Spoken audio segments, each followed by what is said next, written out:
Good morning. আজকে শ্রাবণ মাসের last শনিবার, উপোস করে আছি। বাড়িতে পুজো আছে, ঠাকুর এখনো এসে পৌঁছয়নি। আর আমি এসেছি ছেলেকে ছাড়তে। আজকে ওর ক্যারাটে স্কুল আছে।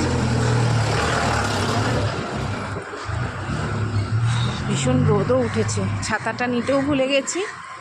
তো চলো, বাজারও করব, বাড়িতে গিয়ে দেখা হচ্ছে। আজকের ব্লগটা এখান থেকে স্টার্ট করছি।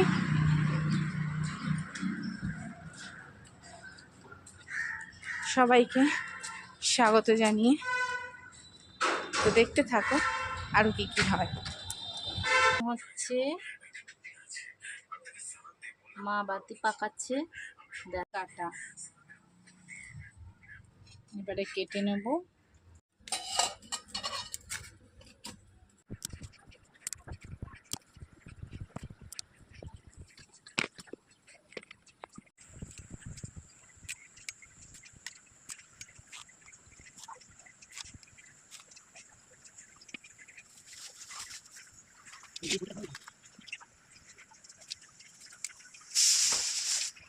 সবজিগুলো কেটে নেবো, নেওয়া হয়ে গেলে ভোগটা চাপিয়ে দেবে।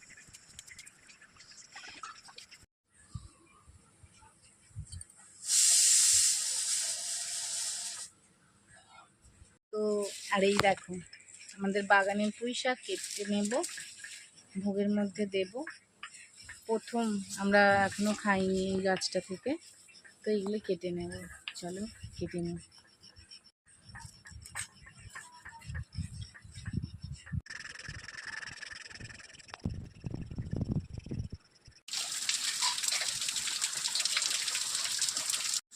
তো দেখো, বৃষ্টি নেমে গেছে, কি করব জানি না। বাইরে দেখো বৃষ্টি হচ্ছে, এখানে আমি ভোগ রান্না করতে চলে এসেছি। স্নান আবার করলাম, সব জোগাড় টোগাড় করে নিয়েছি। আর এইদিকে দেখো, চালটা ভিজিয়ে রেখেছিলাম, আর এখানে আমি পায়েস বসিয়ে দিয়েছি, এখানে খিচুড়ি বসাবো।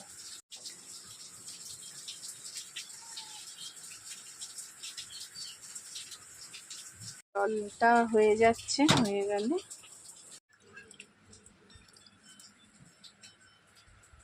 5 রকম ফল সাজিয়ে নিয়েছি।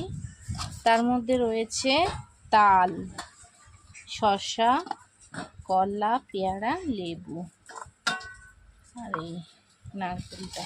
5 রকম ফল সাজানো হয়ে গেছে। এবারে কেটে ফেলো। নারকেল কোড়ানো হয়ে গেছে, দুধটা ঢেলে রেখে দাও। এখানে চিনিটা মেখে নাও, ব্যাস।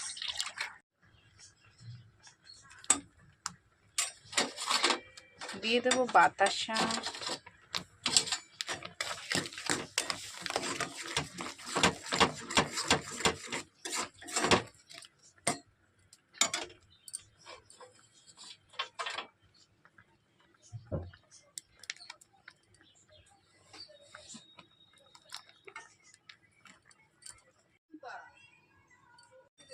আচ্ছা দেখছি পায়েসটা তৈরি হয়ে গিয়েছে। এবারে খিচুড়িটা চাপিয়ে দেব।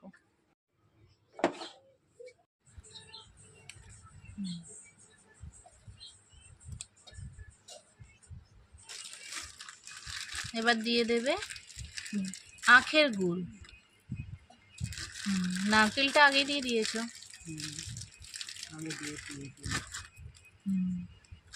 এবার মেখে নেবে, তাই তো? মেখে নাও।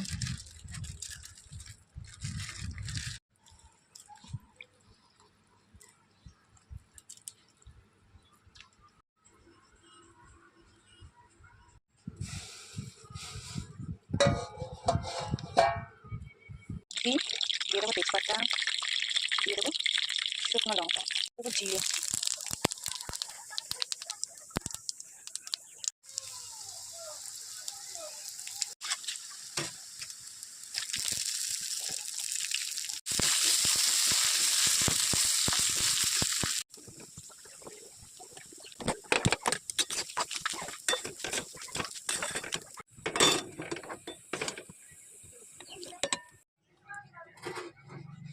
দেবো বাড়িতে কেটে রাখা পুঁই শাক।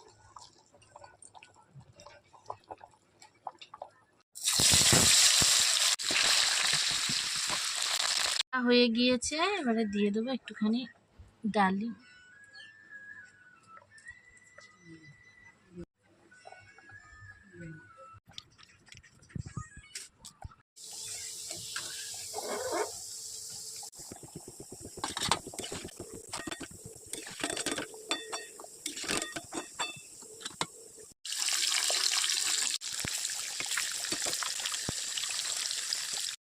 দেখো সব সবজি ধুয়ে নুন মাখিয়ে নিয়েছি, এবারে ভাজা করব। চলো, এখানে কুমড়ো ভাজাটা হচ্ছে, হয়ে গেছে অলমোস্ট।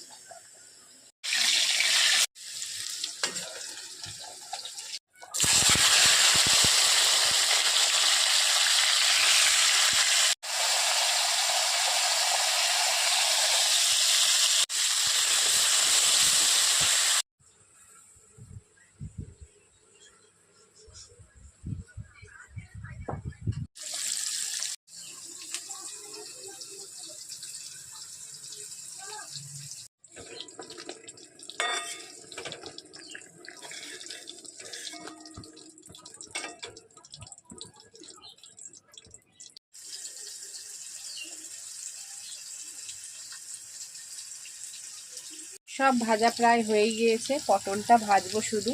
পটলটা লাস্টে ভাজবো, কেন তেলটা কালো হয়ে যায়, ঘিটা কালো হয়ে যাবে।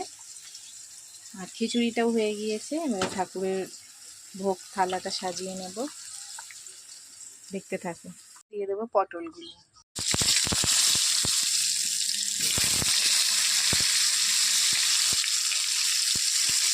ফল আর গোটা ফল নিয়ে তুমি চলে যাচ্ছ মন্দিরে?